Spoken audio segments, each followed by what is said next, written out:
Hi, it's Malcolm. News in from the Nationwide that annual property price growth has slowed and we're down 3.1% year on year. So just a bit of context to this I think would be appropriate.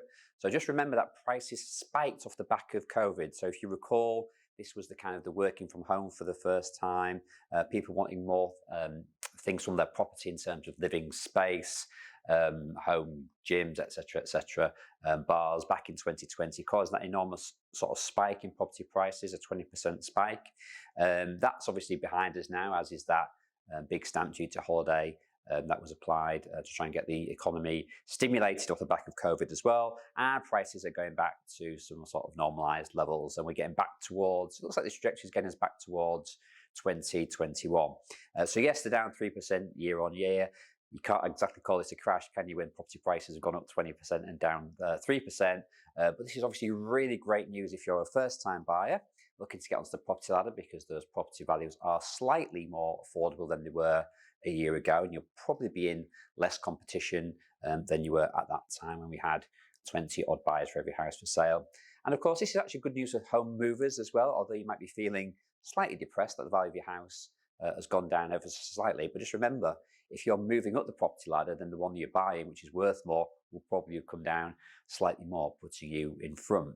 So when property prices are decreasing, the only bad news really is for those people at the very end of the cycle who are looking to downsize or come off the property ladder altogether. In terms of other news, we've had a Bank of England base rate rise of 0.25% recently. It looked like that wasn't going to happen, but then unfortunately we had some inflation figures that unexpectedly rose. But the forecasters are now predicting that this could well be the last interest rate rise that we're going to see for some time. And if inflation does finally come under control towards the end of this year, back towards that 3% government target, then potentially in the future we might see the Bank of England base rate come down in the future. Conversely, we've had fixed rate mortgages actually getting cheaper. That's really weird what's going on here. So the Bank of England base rate is going up, but the fixed rate mortgages have been coming down.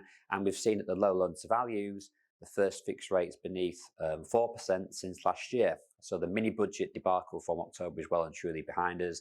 The banks are well capitalised and they want to lend. And I wouldn't say it's as much as a price war, but there is some competitiveness between lenders now. And it's pretty normal to see the interest rates in the mid fours, low fours, as I've said, at those really good loan to values, just underneath 4% as we speak.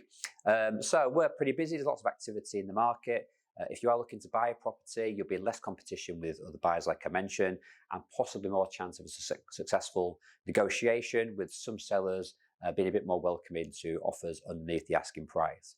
If you need any mortgage advice, please don't hesitate to get in touch and we'll be happy to help.